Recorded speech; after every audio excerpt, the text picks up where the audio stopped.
Dan, you're one of the youngsters that joined Sandy this year in the summer. You came across from Geelong's VFL side.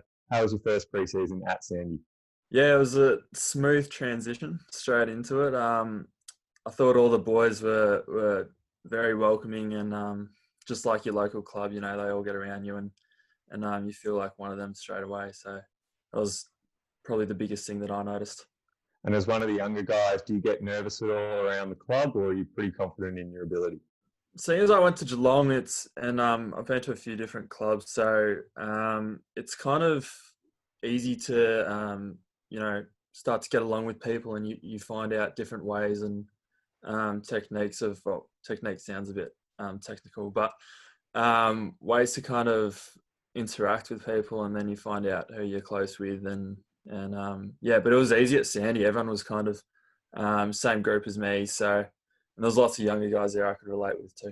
And do any of the senior boys try and take you under their wing? I wouldn't say as yet. As I said, there's a lot of younger guys there as well, so it was kind of, and I think it's a younger team. I'm not too sure completely, but not particularly. Was there any of the younger guys that you knew already from previous teams that you particularly gelled with? Yeah, there's a few. There was Jack Toner from Dandy Stingrays. He was a year younger than me, but a few guys from Haileybury that I knew from school footy, and a few others from TAC Cup. Now, speaking of the Stingrays, you've had a lot of success in the last few years. You won a premiership with the Stingrays and with Red Hill last year. What are some of the key factors that you think contribute to team success? The biggest one that stands out really clearly is just team bonding. I think, it's evident at Sandy. We're all pretty close mates, and that's been the case with Dandy. We're all just really good mates, and same with Red Hill last year. And at Red Hill, you broke a 29-year drought. What was it like to bring that premiership home for the fans and the club? Yeah, it's great. Because I'm only young there. I've been at the club since under 10s, but just coming into the senior club for the last few years, seeing the effect of that on the older guys, especially the ones that have been at the club their whole life. It's like seeing them in tears just kind of makes you a bit emotional, and really, you really appreciate the win a lot more. And with a few years between finals, you must be hoping to bring a similar sort of feeling down to Sandy. Has there been a feeling at the club in pre-season that finals is something you can achieve pretty soon? Yeah, I think so. Looking at the list, it seems fairly different to the one last year. So I know the coaches want to change things up a bit, go for different approaches. I'm not too sure what the game plans and all that were last year, but we haven't really got that deep into it this year. But yeah, definitely the community around Sandy, it's a lot of really hardcore members. So it'd be great to bring the same success as what we did for Red Hill. I believe you played a lot of your footy down back in your junior career. Are you hoping to do the same for Sandy? Yeah, I think so. Yeah, I haven't really kicked a goal for a while. So I think just playing a team role is kind of my way to go, especially down defence. Just doing my role for the team is what I'm known for. And the selfless thing's not really kicking goals. And it must have been disappointing when you got the news the season was cancelled. What was your reaction to that news?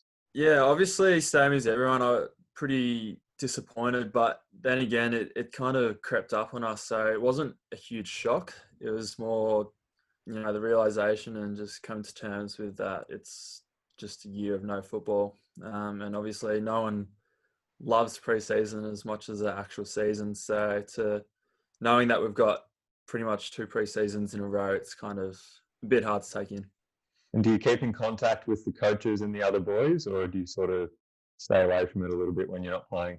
Yeah, it's been a bit mixed. I've tried to keep in contact with the WhatsApp group and all that, so all the boys talk on there sometimes. But I'm fairly new, so I haven't made that many close friends. But yeah, when I can, try and keep in contact.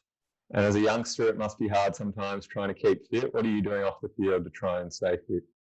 Not really fat shaming from Steve, but definitely made me aware that I need to, up my fitness a lot, especially running. The last pre-season I had at Geelong, I was straight off schoolies and I wasn't in that peak performance range, but definitely huge on it now. I've really altered my diet and got a pretty good gym set up at home. So yeah, focusing on losing the skin folds and yeah, trying to get a bit more cardio. And outside of footy, what are some other things you like doing with your time off? I like going surfing when we're able to go surfing. It's always fun getting out there. Probably just playing basketball with my brother. That's been pretty big lately because we can't do much else. Yeah, I'm doing uni at the moment and working at this architecture firm. So that takes up a fair chunk of my week, but it's good to have something to do every day. So. All right, Dan, well, we've got to know a little bit about you and your footy career, but I got a few more questions so the fans can get to know you. So you ready for these ones? Yeah, far away. All right, mate. Would you rather cook or order in? Probably order in, I think.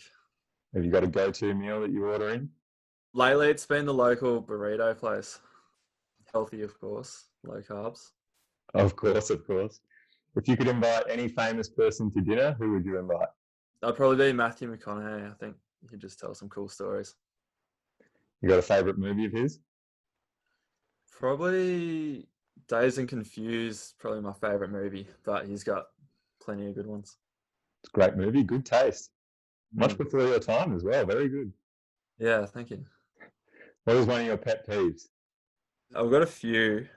I'm low-key OCD, so kind of probably when people misspell things on emails. That's a good one. Pretty basic one, but yeah. Are you a podcast or music guy? Definitely music, yeah. Any recommendations for the fans out there? King Gizzard and the Lizard Wizards, probably go-to one. And last one, mate, what's the most unusual thing you've ever eaten? I've eaten cockroaches. Oh no, not cockroaches. What was it? Grasshoppers in science class one time. Wow. Well, how did that come about? I don't know. It was something about tasting stuff on your tongue. So it was more like, I don't know, some weird experiment, but it was actually kind of pretty nice, crunchy. Yeah, right.